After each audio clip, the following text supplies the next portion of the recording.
Friends नमस्कार मुझे अच्छी महानदी नदी पठारे कंटिलो आपण मैंने खूब जानती ओडिशा रे खूब प्रसिद्ध स्थान नीलमाधव मंदिर अवस्थित यही महानदी नदी पठारू समस्ते काउड़िया भाई मैंने जल उठे अन्य शैवपीठ मान को जाऊँगी।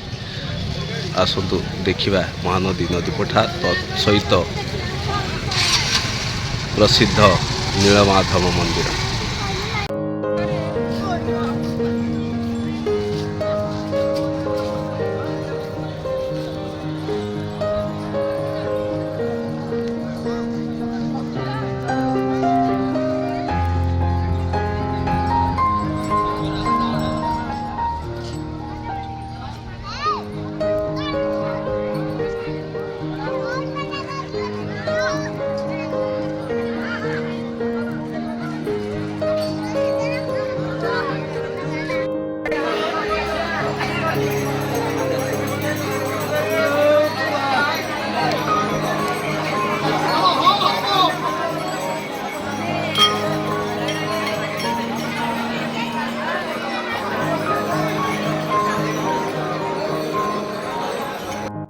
एबे आसतु देखी जा कंटिलो से प्रसिद्ध नीलमाधव मंदिर।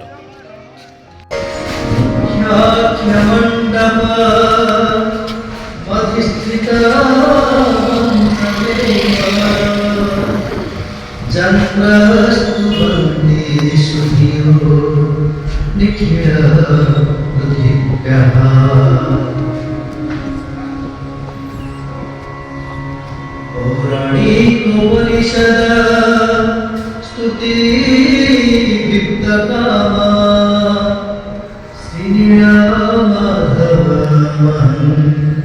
शरणं व्रजामि। किछि दिन उक्त पहाड़ रे ब्रह्मांड द्वारा पूजित हेबा परे सुदम क्षेत्र महात्म्य प्रचार पाई एक वर्ष नीलाचल को जाई भक्त इंद्रदूत महाराजा को क्षेत्र महात्म्य विषय में स्वप्नादेश देते माधव देवता मान पूजा करते। मालव देशर अवंती नगर राजा इंद्रदूम्न ठाकुर पूजा रत समय केतेक तीर्थ पर्यटक सेठारे पहुंचले स्वयं माधव जटाधारी रूपे थे। सेମାନଙ୍କୁ ଦେଖିଲା ପରେ ରାଜାଙ୍କ ମନ ଗହନର ଅବ୍ୟକ୍ତ ରାଜ୍ୟରେ କିଛି ପ୍ରଶ୍ନମୁଖୀ ମାରିଥିଲେ ଏବଂ ରାଜା ସେମାନଙ୍କୁ ପ୍ରଶ୍ନ କଲେ ଏମିତି କେଉଁଠି ଜାଗା ଅଛି ଯେଉଁଠି ଭଗବାନ କଥା କୁହନ୍ତି ଆଉ ଭକ୍ତମାନଙ୍କୁ ଦର୍ଶନ ଦିଅନ୍ତି। ଏହାର ଉତ୍ତରରେ ଜଟାଧାରୀ ପ୍ରସନ୍ନ ପଦରେ କହିଥିଲେ ଉଗ୍ର ବା ଓଡ଼ିଶା ଦେଶ ଲବଣ ସମୁଦ୍ର ତୀରରେ ନୀଳଗିରି ପର୍ବତରେ ପ୍ରଭୁ ଶ୍ରୀ ନୀଳମାଧବ ବିରାଜମାନ କରିଛନ୍ତି। ସେଠାରେ ରୋହିଣୀ କୁଣ୍ଡର ତୀର୍ଥଜଳ ପର୍ବତ ମଧ୍ୟ ରହିଅଛି। ରୋହିଣୀ କୁଣ୍ଡର ତୀର୍ଥଜଳ ଓ ମାଧବ ଦର୍ଶନରେ ଭକ୍ତମାନେ ମୋକ୍ଷ ପ୍ରାପ୍ତି ହୋଇ ବିଷ୍ଣୁଲୋକ ଗମନ କରନ୍ତି କହି ଜଟାଧାରୀ ସେଠାରୁ ଅନ୍ତର୍ଧ୍ୟାନ ହେଲେ। ଜଗଦର୍ଶନେ ମୁନିଧିୟୋ ବରଦଃ ସಮೇତ मर्त्या शरत प्रवर तोयमवेत्र भद्रः पश्यन्ति वैष्णवं तथोतवस्तुतिगानं श्रीनीलमाधवं शरणं व्रजामि। नाट्यं सर्वकृतं लतिका सदामः सुपानिका तळरजः शिरसि सुसन्ध्यः जलदर्शना भीम खड्गमप्लुवन्ति श्रीनीलमाधवं शरणं व्रजामि। राजा इंद्रदूम्न जटाधारी खबर पाई निज पुरोहित स्थान पाई विद्यापति को माधव संधान पाई प्रेरण करते। विद्यापति नीलमाधव संधान यात्रा करी अनेक नदी पर्वत ग्राम अतिक्रम कर उत्कल देशर महानदी निकट में पहुंची ସେଠାରେ ଥିବା ଘଞ୍ଚ ଜଙ୍ଗଲରେ ବିଦ୍ୟାପତିଙ୍କର ଏକ ଶବର ସହ ସାକ୍ଷାତ ହୁଏ। ଉକ୍ତ ଶବର ଠାରୁ ସେ ବନାଞ୍ଚଳ ଶବର ରାଜା ବିଶ୍ୱାବସୁଙ୍କର ବୋଲି ଜାଣିବାକୁ ପାଇଥିଲେ। ପରେ ରାଜା ବିଶ୍ୱାବସୁଙ୍କ ସହିତ ସାକ୍ଷାତ କରି ତାଙ୍କର ଆତିଥ୍ୟତା ଗ୍ରହଣ କରି ଶବର ଗୃହରେ ଅବସ୍ଥାନ କରିଥିଲେ। କିଛି ଦିନ ପରେ ବିଶ୍ୱାବସୁ ନିଜର କନ୍ୟା ଲଳିତାକୁ ବିଦ୍ୟାପତିଙ୍କ ହସ୍ତରେ ଅର୍ପଣ କରିବାକୁ ଚିନ୍ତା କରି ଏ କଥା କୁହନ୍ତେ ବିଦ୍ୟାପତି ପ୍ରଥମେ ରାଜି ହେଲେ ନାହିଁ, କିନ୍ତୁ ନିଜର ଲକ୍ଷ୍ୟସ୍ଥଳରେ ଉପନୀତ ହେବା ପାଇଁ ଶେଷରେ ବିଶ୍ୱାବସୁଙ୍କ କଥାରେ ରାଜି ହୋଇ ପୌଷ ମାସ ଶୁକ୍ଳପକ୍ଷ ଦ୍ୱାଦଶୀ ତିଥିରେ ବିଦ୍ୟାପତି ଲଳିତାଙ୍କ ପାଣି ଗ୍ରହଣ କଲେ। ବିବାହ ପରେ ଉଭୟ ଅତି ଆନନ୍ଦରେ ଦିନ କାଟିବାକୁ ଲାଗିଲେ। କିଛି ଦିନ ଅନ୍ତେ ବିଦ୍ୟାପତି ଲଳିତାଙ୍କର ରୂପ ଲକ୍ଷଣକୁ ଲକ୍ଷ୍ୟ ରଖି ପଚାରିଲେ, ପ୍ରିୟେ, ତମେ ତ ଶବର କନ୍ୟା ପରି ଦିଶୁନାହ। ଏହା ଶୁଣି ଲଳିତା କହିଲେ, ମୁଁ ସ୍ୱର୍ଗର ଅପ୍ସରୀ, କିପରି ଏ ମର୍ତ୍ତ୍ୟମଣ୍ଡଳକୁ ଆସିଲି ଏ କଥା ମୋତେ ଜଣା। ବିଦ୍ୟାପତି ଏହା ଶୁଣି କହିଲେ, ପ୍ରଭୁ ମାଧବ ମୋ ପାଇଁ ଏସବୁ ଲୀଳା କରିଛନ୍ତି। କିଛି ଦିନ ଅନ୍ତେ ବିଦ୍ୟାପତି ଲଳିତାଙ୍କୁ ଏକାନ୍ତରେ ପଚାରିଲେ, ପ୍ରାଣପ୍ରିୟେ, ତୁମର ପିତା ସକାଳୁ କେଉଁଠାରେ ଯାଉଛନ୍ତି ଏବଂ ଫେରିଲା ବେଳେ ତାଙ୍କ ଦେହରେ ଚନ୍ଦନ କର୍ପୂରର ସୁବାସ, ଏସବୁର କାରଣ ପ୍ରକାଶ କର ପ୍ରିୟେ। ସ୍ୱାମୀଙ୍କର କଥାକୁ ଭାଙ୍ଗି ନ ପାରି ଲଳିତା କହିଲେ, ମୋର ପିତା ହେଉଛନ୍ତି ଏ ବନର ରାଜା। ପ୍ରତ୍ୟହ ଶ୍ରୀନୀଳମାଧବଙ୍କ ପୂଜା ପାଇଁ ସେ ଯାଆନ୍ତି ଏବଂ ଜୀବିକା ନିର୍ବାହ ପାଇଁ ପ୍ରସାଦ ପାଇଥାନ୍ତି। ଏ କଥା ଶୁଣି ବିଦ୍ୟାପତି ମନେ ମନେ ଭାବିଲେ, ମୋର ଇଚ୍ଛା ପୂର୍ଣ୍ଣ ହୋଇଗଲା। ପ୍ରଭୁ ମୋତେ ସହାୟ କଲେ। ଏଣୁ ବିଦ୍ୟାପତି ଲଳିତାଙ୍କୁ କହିଲେ, ମୁଁ ତୁମର ସେ ପ୍ରଭୁଙ୍କୁ କିପରି ଦର୍ଶନ କରିବି ତାର ବ୍ୟବସ୍ଥା କର, ଅନ୍ୟଥା ମୁଁ ତୁମ ଘରେ ଜଳସ୍ପର୍ଶ କରିବି ନା।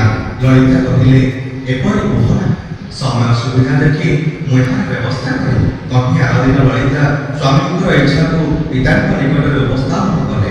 ଏହା ଶୁଣି ପିତା ବିଶ୍ୱାବସୁ ପ୍ରଥମେ ଅରାଜି ହେଲେ, ପରେ କନ୍ୟାର ଅନୁରୋଧକୁ ରକ୍ଷା କରି କହିଲେ, ପ୍ରଭୁ ରହିଥିବା ସ୍ଥାନ ଅତ୍ୟନ୍ତ ଗୋପନୀୟ। ମୁଁ ବିଦ୍ୟାପତିଙ୍କୁ ସାଙ୍ଗରେ ନେବି, କିନ୍ତୁ ସେ ବାଟ ଦେଖି ନ ପାରିବା ପାଇଁ ତାଙ୍କ ଆଖିରେ ପୁଟୁଳି ବାନ୍ଧି ନେବି।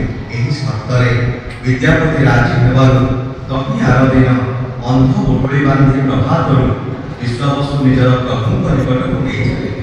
ନୀଳମାଧବଙ୍କ ଦର୍ଶନ କରିବା ପାଇଁ ଗଲାବେଳେ ଲଳିତା ନିଜ ସ୍ୱାମୀଙ୍କ ଗାମୁଛାରେ କିଛି ସୋରିଷ ବାନ୍ଧି ଏକ କଣା କରି ଦେଇଥିଲେ।